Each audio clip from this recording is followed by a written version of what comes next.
আমি তো পরিষ্কার বলি, আজকে যুবকদের বলতেছি, রাজনীতি করতে হবে। তুমি না করলে নোংরা লোকেরা করবে। প্রচলিত রাজনীতি করো, গ্রান্টি নাই। ইসলামী রাজনীতি করো, কোরআন সুন্নাহ প্রতিষ্ঠার জন্য রাজনীতি করো, গ্রান্টি দিয়ে দেই। দুনিয়াতেও কল্যাণ, আখিরাতেও কল্যাণ। 5 বছরের কল্যাণ নয়, যতদিন বেঁচে থাকো ততদিন কল্যাণ। 56,000 বর্গ মাইলের বাংলাদেশ নয়, গোটা পৃথিবী তুমি শাসন করতে পারবে। করেছে আমাদের ইসলাম, করেছে আমাদের পূর্বপুরুষরা। এই ইতিহাসই তো যুবকরা জানে না।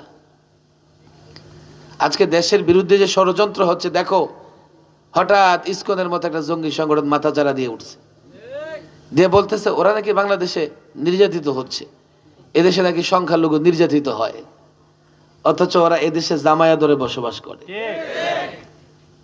2 কারণে ওরা এই অভিযোগ আনে, খেয়াল করেন। 1, চোর যখন ধরা পড়ার ভয় পায় তো নিজেই চোর চোর করতে থাকে। কথা ঠিক না বে ঠিক? নিজের বাঁচাইতে হইব না তো চোর চোর চোর চোর। বাংলাদেশে কোথাও সংখ্যালঘু নির্যাতিত হয় না, কোথাও হয় না। হয় ভারতে,